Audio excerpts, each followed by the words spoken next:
আসসালামু আলাইকুম প্রিয় বার্সা ফ্রেন্ডস, প্রিয় কুলার্স। বার্সাবাজের আজকের এই ভিডিওটা শুরু করছি একটা হ্যাপি ফিলিং দিয়ে। আরও একবার ওয়েফা উইমেন্স চ্যাম্পিয়ন্স লিগের চ্যাম্পিয়ন হয়েছে বার্সেলোনা। বার্সার দুজন আইকনিক প্লেয়ার, অর্থাৎ নারী বা প্রমিলা দলের আইকনিক প্লেয়ার আইটানা বনমাতি এবং অ্যালেক্সিয়া পুতিয়াস গোল করেছেন এবং তাদের মাধ্যমে লিওকে হারিয়ে, অর্থাৎ অলিম্পিক লিওকে হারিয়ে আরও একটা UEFA women's champions league Barca ঘরে তুলেছে, যেটা যথেষ্ট পজিটিভ একটা ব্যাপার এবং আলাদা করে তাদের এই এফোর্টটাকে অ্যাকনলেজ করতে হবে।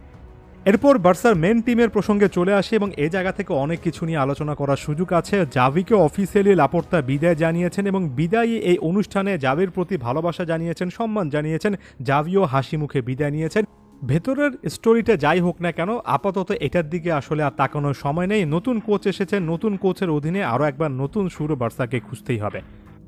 এর আগে সর্বশেষ যে ভিডিওটা পাবলিশ করেছিলাম সে ভিডিওর কমেন্ট বক্সে অনেকের অনেক গুরুত্বপূর্ণ মন্তব্য দেখেছি। যেমন কেউ একজন কমেন্ট করেছেন, শুধুমাত্র কোচ নয়, গুরুত্বপূর্ণ মোমেন্টে বার্সা প্লেয়াররা যে ইনজুর্ড হয়ে যান, বার্সার মেডিকেল টিমেরও একটা বড় রকমের পরিবর্তন দরকার। খুবই পারফেক্ট একটা কমেন্ট ছিল এবং এটা নিয়ে যথেষ্ট কার্যক্রম করার সুযোগ আছে।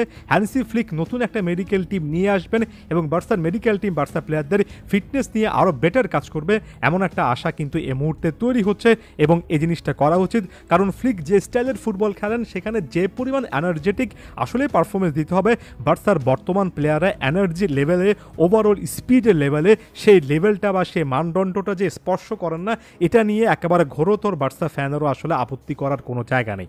অনেকেই একটা জিনিস কমেন্ট করছেন, বারবার করে জানতে চাচ্ছেন এবং খুবই পারফেক্টলি প্রশ্নটা ছুড়ে দিচ্ছেন। সেটা হচ্ছে, হ্যান্সি ফ্লিকের মতো একজন ভালো মানের কোচ তো আনা গিয়েছে, কিন্তু তার সিস্টেমে খুব ভালোভাবে মানিয়ে নিতে পারেন কিংবা হ্যান্সি ফ্লিক যেমন টাইপের প্রোফাইল চান এমন টাইপের প্রোফাইল কি আসলে বার্সাতে আছে কিনা?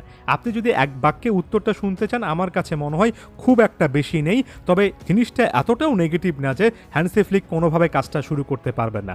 আমরা যদি প্রতিটা ডিপার্টমেন্টের কথা বলি, ডিফেন্স নিয়ে নতুন করে কোনো কিছু বলার নেই। এমনিতে বার্সার ডিফেন্সে অনেক সমস্যা থাকে, তবে পার্টিকুলারলি ফুল ব্যাক পজিশন এমন একটা জায়গা যেখানে হ্যান্সি ফ্লিককে এর চেয়ে বেটার অপশন দিতে হবে। এবং এই মুহূর্তে বার্সা কেন্দ্রিক আউটলেটগুলোতে কোনো একটা পজিশন নিয়ে যদিও প্রথমত আলোচনা শুরু হয়েছে, অর্থাৎ হ্যান্সি ফ্লিককে কেন্দ্র করে প্রথমে আলোচনা শুরু হয়েছে, সেটা কিন্তু ফুল ব্যাক পজিশন। তার 4-2-3-1 ফরমেশনে ফুল ব্যাকরা খুবই গুরুত্বপূর্ণ রোল প্লে করেন, অনেক সময় অ্যাটাকে উপরে উঠে আসেন, তবে একই সঙ্গে ডিফেন্সিভ স্ট্যাবিলিটিটা ধরে রাখার জন্য যথেষ্ট পরিমাণ ডিফেন্সিভ ওয়ার্কও করতে হয়। আমি স্পোর্টে একটা রিপোর্ট দেখলাম যেখানে তারা ব্যাখ্যা করেছে, লেফট ব্যাক পজিশনে জোয়াও ক্যানসেলো কিংবা আলেহান্দ্রো বালদে দুজনই গত সিজনে যে পারফরমেন্সগুলো দিয়েছেন, ফাইনাল থার্ডে পারফরমেন্স বা ফাইনাল থার্ডে মুভমেন্টগুলো অনেক ভালো ছিল, অ্যাটাকে ভালো করেছেন, তবে ডিফেন্সে তারা কিন্তু বড় স্পেস রেখে গিয়েছেন। হ্যান্সি ফ্লিক এই জিনিসটা একেবারে মেনেই নেবেন না। তাই ট্রান্সফারে যদি কোনো একটা জায়গায় অনেক বেশি গুরুত্ব তিনি দেবেন বা দিতে বলবেন বোর্ডকে, তাহলে সেটা হয়তো বা ফুল ব্যাক পজিশন, আলাদা করে লেফট ব্যাক পজিশন, এমনকি রাইট ব্যাক পজিশন হতে পারে। সে জায়গা থেকে বার্সার আরও বেটার প্রোফাইল দরকার। হ্যান্সি ফ্লিকের সিস্টেমটা খুব একটা বেশি কাজে আসবে না যদি আপনি তাকে খুব ভালো মানের ফুল ব্যাক, একই সঙ্গে অ্যাটাক এবং ডিফেন্সে কন্ট্রিবিউট করতে পারেন এমন ফুল ব্যাক, অর্থাৎ লেফট ব্যাক রাইট ব্যাক দিতে না পারেন। আমরা যদি মিডফিল্ডে চলে আসি, মিডফিল্ডে দুজন ডিফেন্সিভ মেন্টালিটির কিংবা একজন ডিফেন্সিভ মেন্টালিটির মিডফিল্ডারের পাশাপাশি একজন বক্স টু বক্স মিডফিল্ডার লাগবে।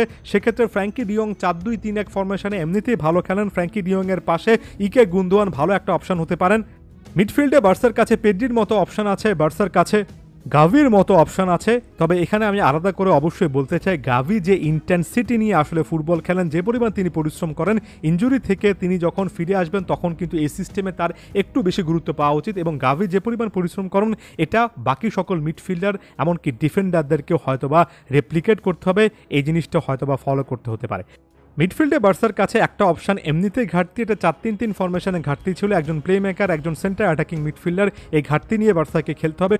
দুই ফ্ল্যাঙ্কের মধ্যে রাইট সাইডে রাফিনা কিংবা লামিল ইয়ামাল টাইপের অপশন আছে। এক্ষেত্রে রাফিনা যে পরিমাণ ডিফেন্সিভ ওয়ার্ক করেন সেটা হয়তোবা লামিল ইয়ামালকেও পরের সিজন থেকে করতে হতে পারে এবং ইয়ামালকে নিয়ে কিছু না কিছু চিন্তা এ জায়গায় থাকছে। তবে অন্য ফ্ল্যাঙ্কটা একেবারে ফাঁকা।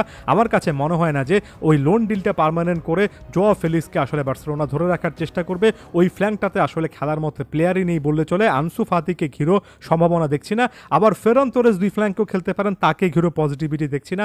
ফাইনাল থার্ডে আপফ্রন্ট লেভানডফস্কি আছেন, আছেন, তবে তার একজন বিকল্প থাকা দরকার।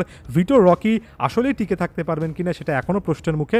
তাই ওভারঅল যদি আমি সাম আপ করি, আপনি হয়তোবা 11টা পজিশনে প্লেয়ার খুঁজছেন, সেখানে 5-6টা পজিশনে ভালো মানের প্লেয়ার আছে, বাকি পজিশনগুলো নিয়ে অনেক কাজ করতে হবে। তাই ট্রান্সফার মার্কেটে বার্সা আসলে কী টাইপের মুভমেন্ট করবে সেটার উপর অনেকটা নির্ভর করবে হ্যান্সি ফ্লিক আসলে কী পরিমাণ অপশান পাচ্ছেন। যদি হ্যান্সি ফ্লিক 2-3টে অপশানও পান এবং সেগুলো নিয়ে কাজ করতে পারেন, তাহলে ভালো একটা রেজাল্ট আশা করা যেতে পারে।